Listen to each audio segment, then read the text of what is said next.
Kemarin saya membuat postingan tentang budidaya ikan lele 1.000 ekor. Ternyata ramai juga yang komentar dan curhat tentang pengalaman masing-masing saat budidaya ikan lele 1.000 ekor.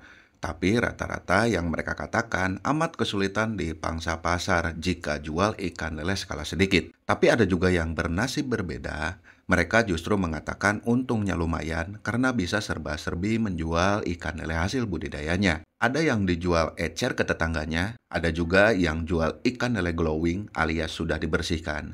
Katanya kesukaan kaum emak-emak. Ada juga yang jual ikan lele glowing dan sudah dibumbui. Emak-emak malah makin doyan. Di sini bisa kita bedakan, orang yang sulit memasarkan ikan lele, entah benar di daerahnya sulit memasarkan, atau dianya yang kurang jauh melangkah. Artinya, untuk memasarkan ikan lele hasil panen itu bukan menunggu, tapi jemput bola. Kita yang harus mencari peluang pangsa pasar tersebut, bukan menunggu bandar atau pembeli datang, karena mereka belum kenal dengan kita. Kenapa demikian? Itu buktinya yang lain bisa memasarkan sendiri ikan lele hasil budidayanya, karena mereka lebih gesit pergerakannya, lebih aktif dalam bersosialisasi, dan banyak ide untuk memasarkan ikan lele. Memang betul pada faktanya, memasarkan ikan lele hasil panen dalam skala sedikit itu cukup sulit, sebab para bandar atau tengkulak juga melihat kuantiti atau tonase ikan lele yang akan dibeli oleh mereka. Dan mereka itu bisnis jual beli ikan lele. Kalau mereka membeli ikan lele dengan jumlah atau skala sedikit,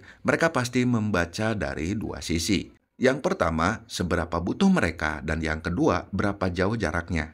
Jika mereka butuh ikan lele setiap hari, dan itu harus ada, karena mereka sudah punya kontrak dengan pembeli, biasanya mereka akan kejar tayang. Di mana saja ada ikan lele, mereka pasti akan kejar berapapun tonasenya.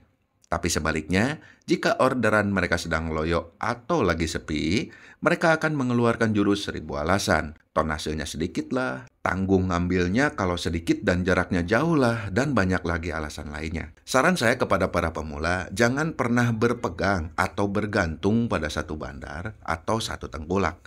Diusahakan kita mengenali beberapa bandar atau beberapa tengkulak. Yang mana fungsinya, jika bandar atau tengkulak yang biasa beli ke kita atau berlangganan ke kita masih punya cadangan bandar atau tengkulak lain. Makanya saya katakan, jika kita terjun ke dunia bisnis budidaya ikan lele, kita harus lincah dalam melangkah mencari dan mengenali para bandar atau tengkulak sebanyak mungkin. Jalin hubungan baik dengan mereka agar suatu saat kita punya barang, tidak akan sulit untuk menjual. Saya doakan semoga kalian yang budidaya ikan lele skala sedikit selalu dibukakan pangsa pasar dan diberikan kelancaran saat memasarkan ikan lelenya. Semoga kalian paham dan terima kasih.